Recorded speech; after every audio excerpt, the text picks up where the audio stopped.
Diz assim o texto da palavra de Deus ao nosso coração: então vi um novo céu e uma nova terra, pois o primeiro céu e a primeira terra já não existiam, e o mar também não mais existia. Eu vi a cidade santa, Nova Jerusalém, que descia dos céus, da parte de Deus, como uma noiva belamente vestida para o seu marido. Ouvi uma voz que vinha do trono e dizia: vejam, o tabernáculo de Deus está no meio do seu povo. Deus habitará com eles, e eles serão seu povo. O próprio Deus estará com eles. Ele lhes enxugará dos olhos toda lágrima, e não haverá mais morte, nem tristeza, nem choro, nem dor. Todas essas coisas passaram para sempre. E aquele que estava sentado no trono disse: vejam, faço nova todas as coisas. Em seguida disse: escreve isso, pois o que lhe digo é digno de toda confiança. Pois o que lhe digo é digno de confiança e verdadeiro. Podeis assentar, irmãos. Senhor, é a tua palavra no livro das Revelações, no livro do Apocalipse, Senhor. O Senhor nos mostra uma cena nos céus, o desfecho de toda a história. Nós somos um povo que temos a plena certeza do final da história. Nós vivemos, ó Pai, esse interregno entre a sua primeira vinda e a sua segunda vinda, entre o já e o ainda não. Mas nós caminhamos, a tua igreja caminha triunfantemente, porque a tua igreja tem plena certeza de que o nosso Cristo é vencedor e de que essa cena descrita aqui no céu, nós viveremos para o louvor do seu nome. Amém. Irmãos, só a leitura desse texto já seria suficiente para a gente sair daqui rompendo pelas ruas e dizendo glória a Jesus, glória a Jesus, porque nós caminhamos por fé e não por vista. E aqui está essa janela que se abre na eternidade futura, para que a gente possa contemplar o que acontecerá com a igreja de Cristo. Nós somos um povo que temos a marca de Cristo, temos a chancela, o penhor, que é o Espírito Santo, que nos garante tudo isso. Nós vamos falar sobre o Evangelho, como nós temos feito durante todo esse mês. Nós estamos trabalhando na seguinte pergunta: o que é o Evangelho? E a resposta para essa pergunta, nós estamos trabalhando ela em 4 atos, porque essa é a maior história jamais contada. A resposta do que significa o que é o Evangelho só pode ser bem compreendida quando nós olhamos para todo o plano redentivo de Deus. O Evangelho é uma história completa e não uma resposta fragmentada. A narrativa bíblica, ela segue um arco redentivo, vai passar pela criação, queda, redenção e consumação. Assim nós vamos rememorar o que nós já falamos nas últimas 3 mensagens e vamos olhar hoje para essa última questão que nós tratamos no mês de janeiro, sobre o que significa o Evangelho na perspectiva da consumação. Eu abro aqui um parênteses, irmãos, porque nós observamos aqui o que eu já afirmei no início, de que a história do Evangelho, ela não é uma narrativa fragmentada. Hoje nós encontramos igrejas que elas vão colocar ênfases em partes do Evangelho. E todas as vezes que o Evangelho ele é fragmentado, pregado em partes, com ênfases, há um grande prejuízo para aqueles que estão ouvindo. Nós vamos ver até mesmo em muitas igrejas um olhar mais empresarial, tentando atingir alguns nichos, para poder adocicar a mensagem do Evangelho atrair mais pessoas e fazer com que as pessoas se sintam bem diante da mensagem do Evangelho. E aí esse Evangelho ele é fatiado em partes e vão pregar aquilo que é agradável e vão retirar aquilo que eles vão considerar ofensivo. Aquilo que não é muito popular, aquilo que não é muito agradável, aquilo que não vai dar ibope, eles deixam de lado e vão pregar somente as coisas boas. Mas o que nós aprendemos, irmãos, é que a mensagem do Evangelho, ela tem que ser uma mensagem completa. É toda a palavra de Deus, pregada para todos os homens, pregada em todos os lugares e pregada em todos os tempos. Esse é o Evangelho completo. Nós encontramos igrejas hoje que ela vai colocar a ênfase, por exemplo, no amor de Deus. Deus é um Deus de amor. Você é a coisa mais importante para Deus. Você é a menina dos olhos de Deus. Tudo que Deus fez foi por sua causa. E aí esse grupo vai colocar o homem no centro. Uma mensagem antropocêntrica, onde o homem passa a ser o alvo de todo o amor de Deus e tudo que Deus faz é amor. E o amor, então, para esse grupo, vai ser a coisa principal de que a palavra de Deus trata. Nesse tipo de evangelho pregado, o amor é tão ressaltado que não há mais justiça, não há mais juízo, não há mais cruz, não há mais inferno.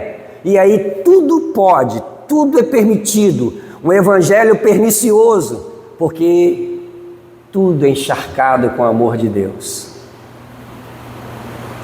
Há um outro grupo que nós vamos encontrar pregando Jesus como se fosse um Deus bonachão, paz e amor, tudo bem, o Deus que resolve problemas, o Deus que faz tudo que a gente precisa, muito parecido com o gênio da lâmpada, que a gente esfrega e o gênio aparece, e a gente pede e o gênio tem a obrigação de atender às nossas necessidades.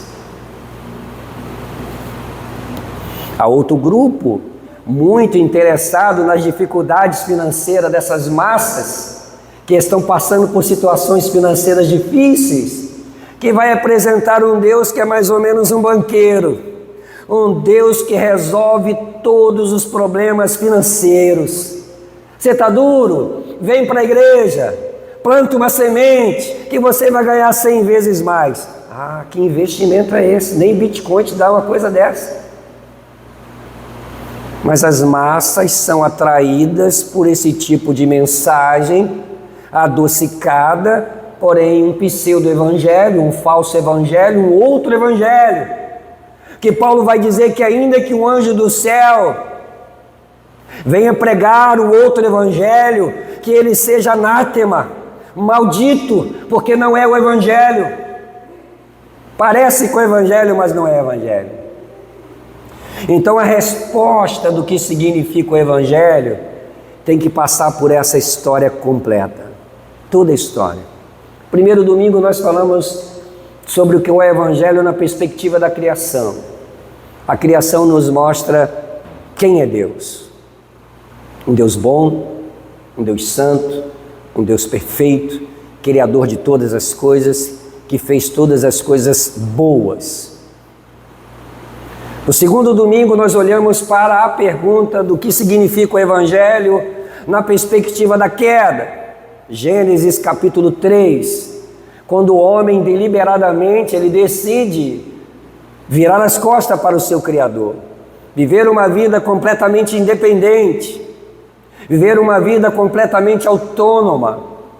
O homem naquela atitude estava dizendo: eu não quero Deus.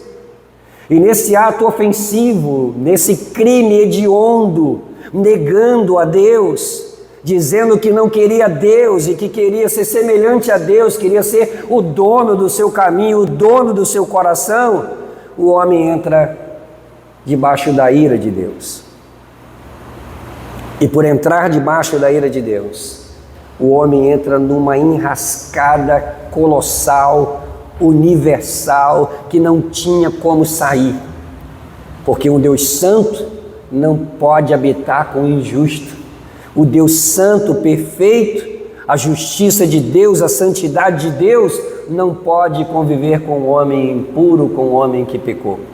E por causa disso, há uma separação. Na queda, nós vimos que todas as dificuldades que estão à nossa volta, na sociedade, acontecem por conta dessa situação. O problema que nós vemos, os problemas que nós vemos horizontalmente, e que as pessoas questionam, se Deus fosse bom, não deixaria isso acontecer. Se Deus fosse bom, isso não aconteceria, as crianças não nasceriam dessa forma, não haveria deformidade, não haveria tantas coisas ruins na terra. Isso prova que Deus não é bom, porque o que nós conseguimos ver é no sentido horizontal. Mas a queda vai mostrar quem somos e quem nós somos. Homens que rejeitaram a Deus, homens, pessoas que não querem Deus, que tapam os seus ouvidos para a verdade de Deus, que rejeitam o seu Criador, que se torna indesculpável diante da manifestação da glória de Deus na criação. Então os homens, eles rejeitam a verdade de Deus. Os homens querem viver a sua própria vida, querem viver o seu próprio pecado, passa a ser seduzido pelo pecado, amante do pecado, e não quer Deus e quer viver a sua vida. Então a queda mostra quem nós somos. Ao ponto da palavra de Deus dizer para todos nós que Deus olha da terra para o céu e não vê um justo sequer. Todos pecaram e estão destituídos da glória de Deus. O homem merece agora o juízo de Deus. A queda atrai a ira de Deus. Então, quando nós tentamos responder o que é o Evangelho, e a gente diz o que é o Evangelho, a gente diz assim: o Evangelho são as boas notícias. A palavra Evangelho significa isso. Evangelho significa boas novas, boas notícias. Mas não são só boas novas, não são só boas notícias. É uma boa notícia pelo que Deus faz, mas Ele também traz no seu bojo o que é uma má notícia. Qual é a má notícia? Que o homem está perdido, que o homem está separado de Deus, que o homem não tem como voltar para Deus, que o homem pecou e agora é indesculpável. E aí Paulo, de modo muito claro, vai dizer em Romanos, no capítulo 1, no verso 18, que a ira de Deus é manifesta sobre toda impiedade e sobre toda injustiça. O mundo está sob juízo, irmãos.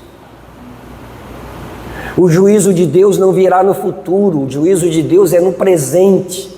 E é isso que olhar para o Evangelho nos mostra.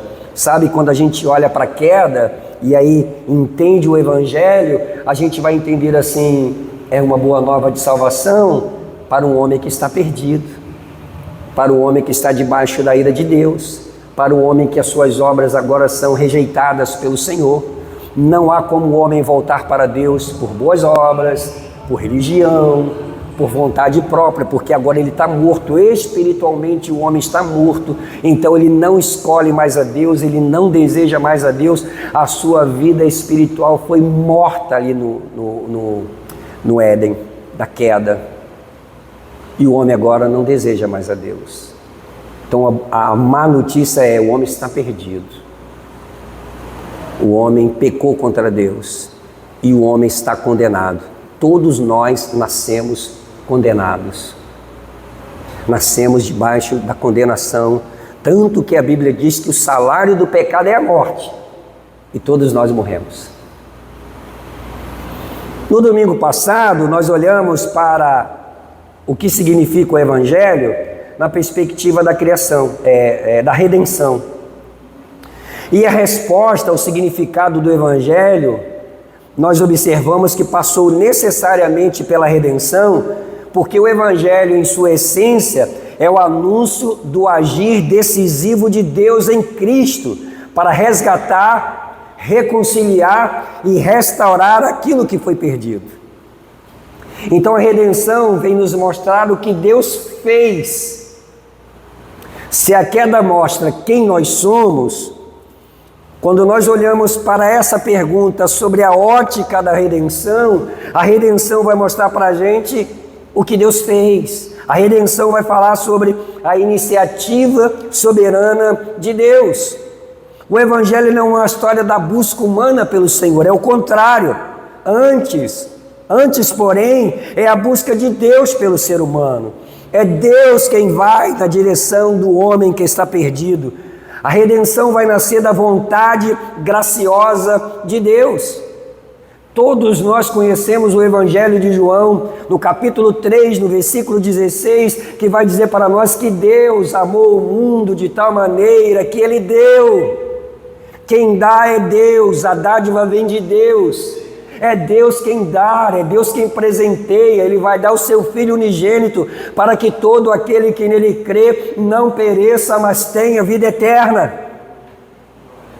Romanos, no capítulo 5, no versículo 8, todos nós conhecemos, vai dizer: mas Deus prova o seu grande amor ao enviar Cristo para morrer por nós, quando nós éramos pecadores. Então, toda obra de salvação é obra divina. Toda obra de salvação é uma iniciativa do Senhor. Deus vai agir quando o homem está morto no seu pecado. Efésios capítulo 2 vai falar isso. Estávamos mortos nos nossos pecados e delitos, mas Deus vai salvar o homem. A redenção vai mostrar para a gente que Deus age quando o homem é incapaz de salvar a si mesmo. Um dos grandes paralelos que nós temos na Bíblia é quando o homem vai tentar tapar a sua nudez com as folhas lá no Éden, depois da queda, e Deus rejeita aquelas folhas. Obras humanas não servem. Deus vai dizer que é trapo de imundície. Religião alguma vai servir, porque o homem não pode ser religado a Deus por uma religião. Mediador algum vai servir, porque nenhum homem pode ser mediador de outro homem perante Deus. Nós só temos um único mediador, que é Jesus Cristo, o Senhor da nossa vida, o nosso Redentor, aquele que morreu na cruz do Calvário para nos reconciliar com Deus. Deus vem na nossa direção quando nós estávamos alienados da sua glória.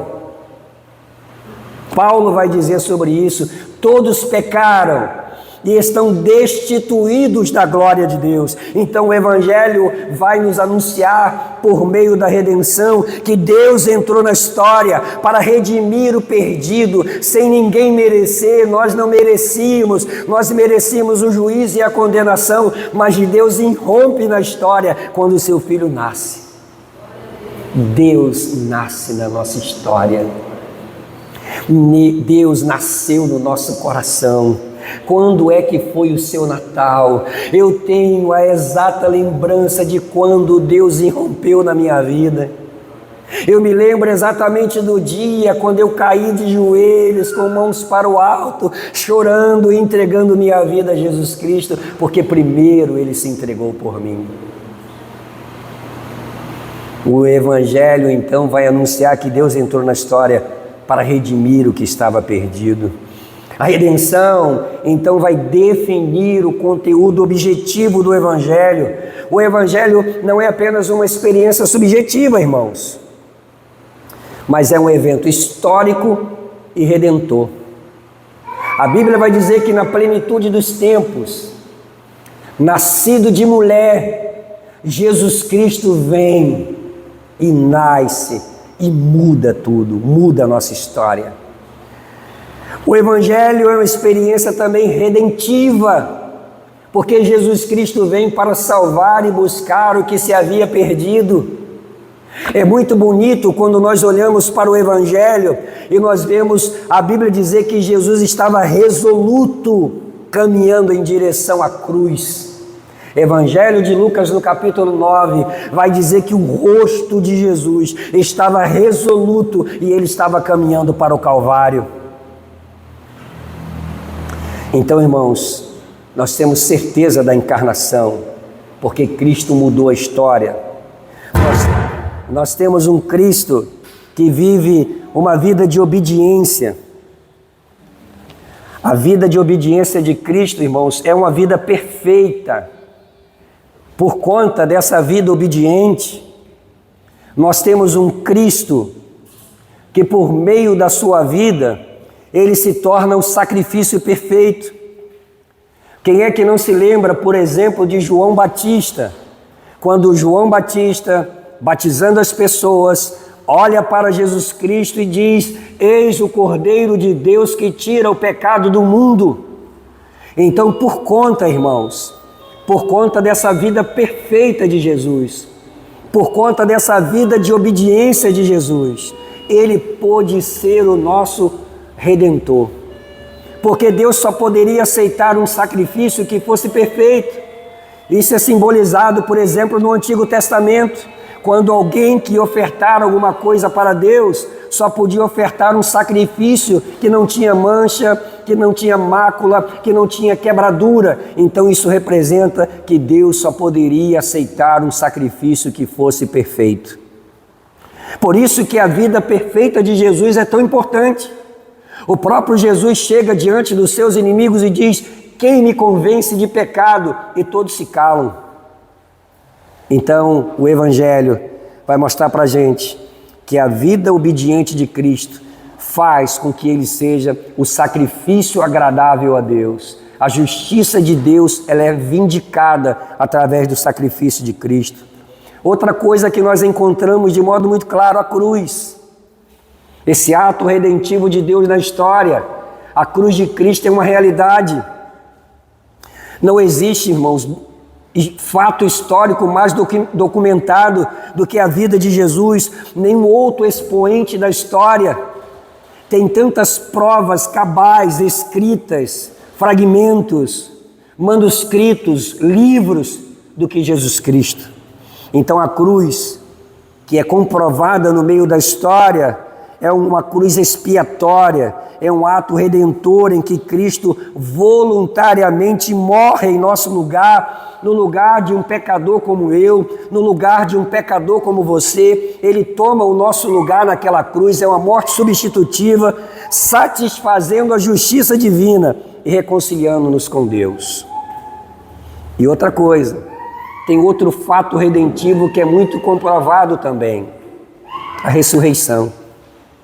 Homens que viram Jesus depois de sua morte, de sua crucificação, e que agora vão sair pelo mundo pregando o Evangelho.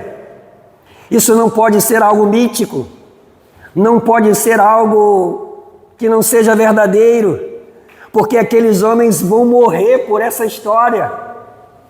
A Bíblia vai dizer em Coríntios que 500 testemunhas viram Jesus Cristo ressuscitado. E esses homens, eles vão dar a vida pregando o Evangelho no mundo inteiro. Ninguém vai morrer por uma mentira, vai? Ninguém vai morrer por uma ilusão. Ninguém vai morrer por algo que não veja que é verdade. Então a ressurreição é comprovada pela própria experiência da vida dos apóstolos. Então a redenção constitui o núcleo da boa notícia.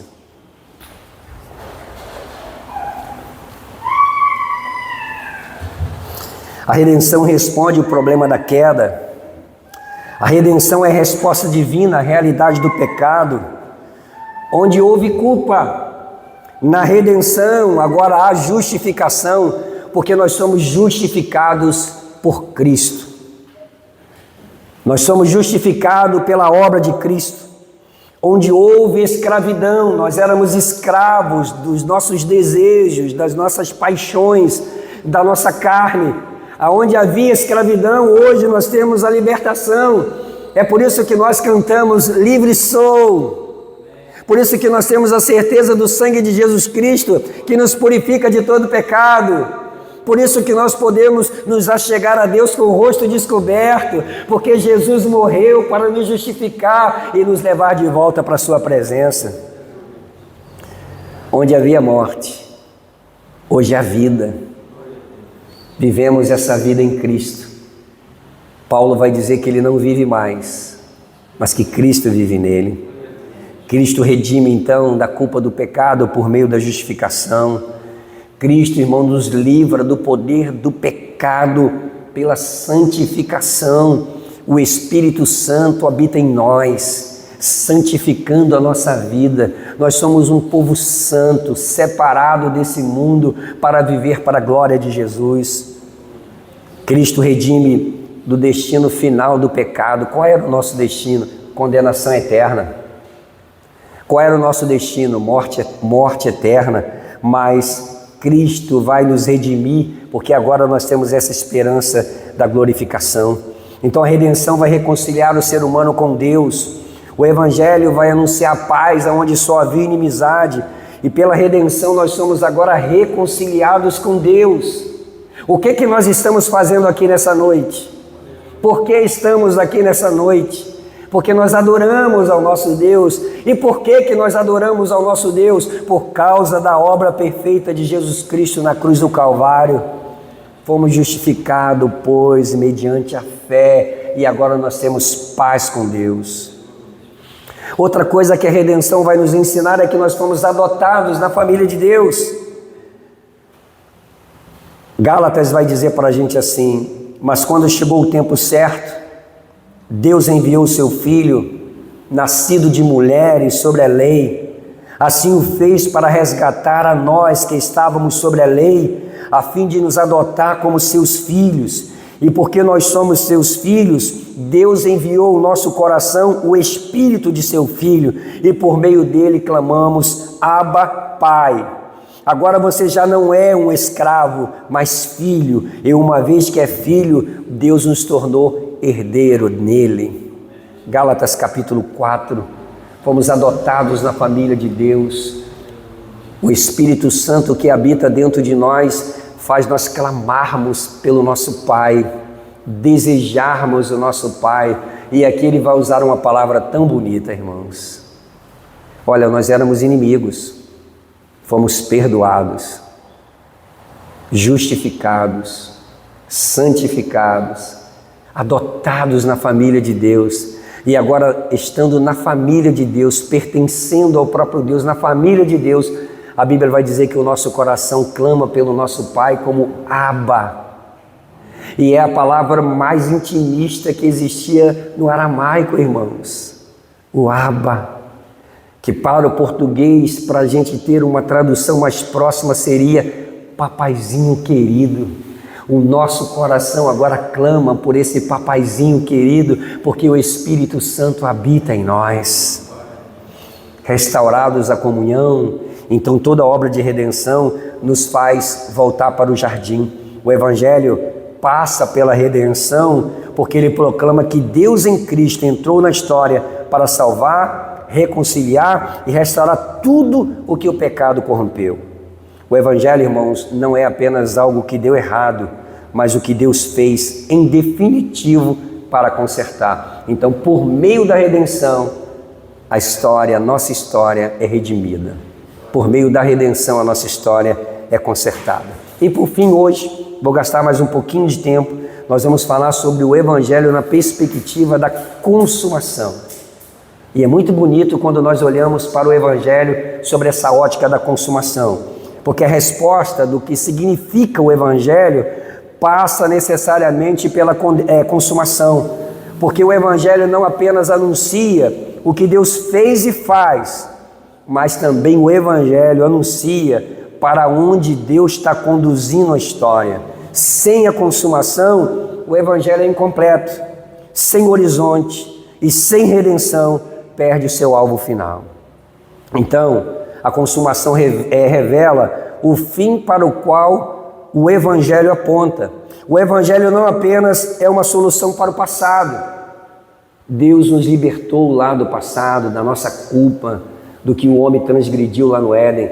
O Evangelho não é só isso. O Evangelho não é apenas força para o presente, porque nós não olhamos para o Evangelho somente no presente, mas é uma promessa segura para o futuro. Deus conduz a história de maneira intencional. Deus é o dono da história. Não pense que Deus perdeu o controle. Não ache que o que está acontecendo à nossa volta, na nossa sociedade, as injustiças que nós vemos, as guerras que nós vemos, todo o mal que está diante de nós, não pense que Deus perdeu o controle da história.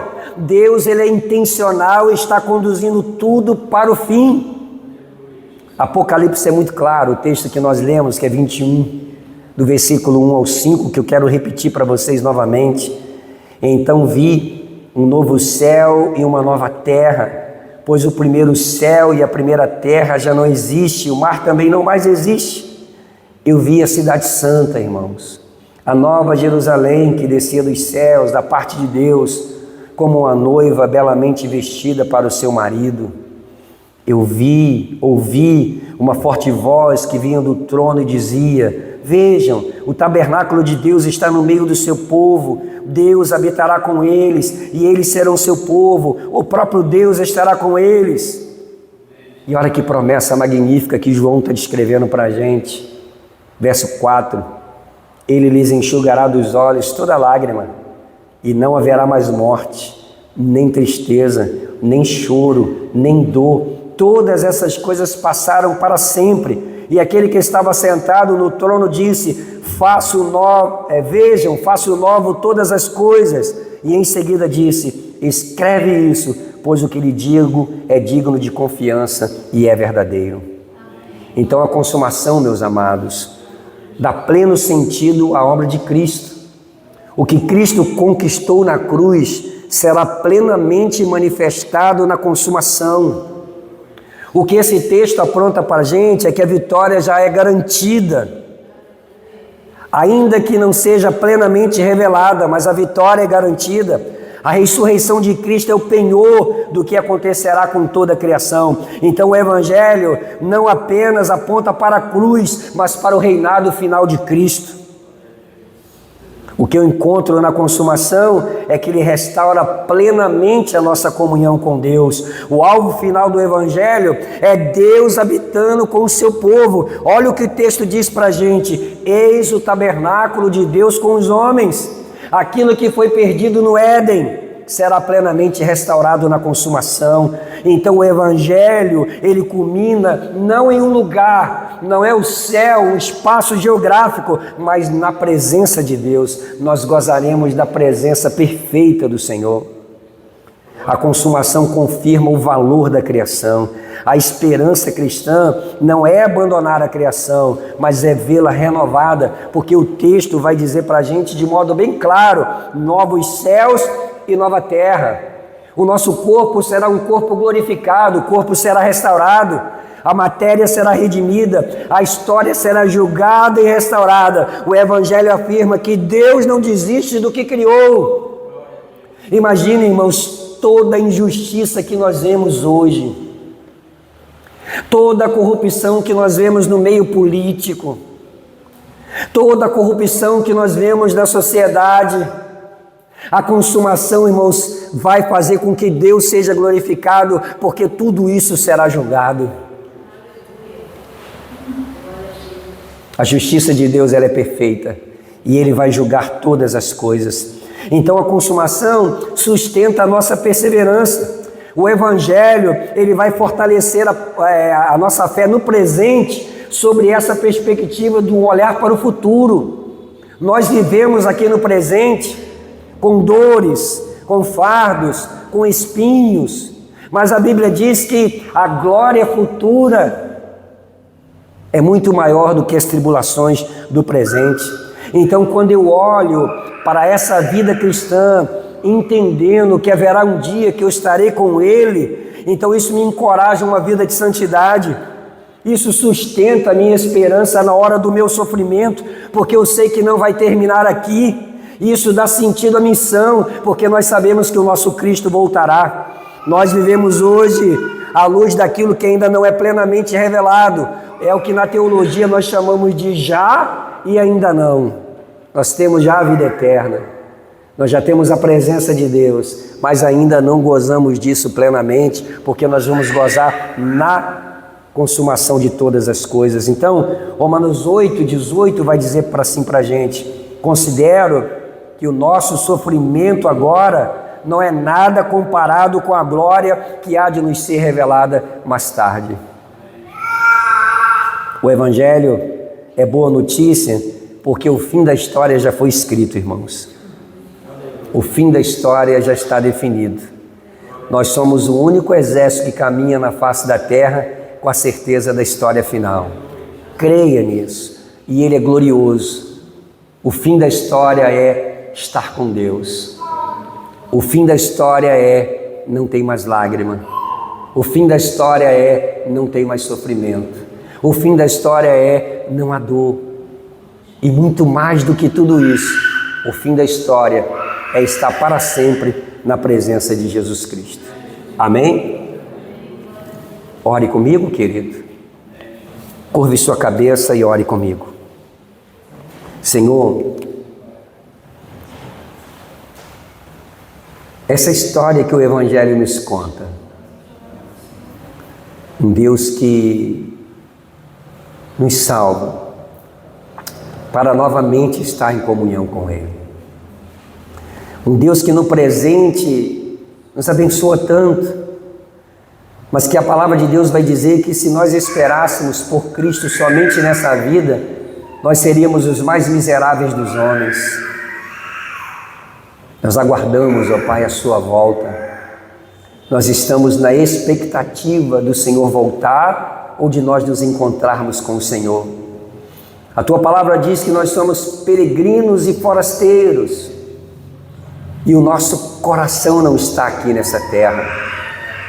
Aqui não é o ponto final da nossa história. Ainda que aqui haja lutas e sofrimentos, ainda que aqui haja tantas tribulações e angústia, mas a tua palavra diz que a glória do porvir é muito maior do que qualquer sofrimento que nós passamos aqui. Então nos ajude a perseverar na sua presença. Nos ajude a caminhar na sua presença. Nos ajude a estarmos com o nosso coração e o nosso olhar, ó Deus, esperando a sua volta, esperando esse dia, aguardando esse dia, ansioso por esse dia, porque é isso que o Evangelho nos mostra, a redenção de todas as coisas, a consumação de todas as coisas, o dia, Senhor, da glorificação de todos os salvos, aonde nós estaremos na Tua presença para todo sempre. Seja conosco e nos aumenta a fé, em nome de Jesus. Amém, Senhor.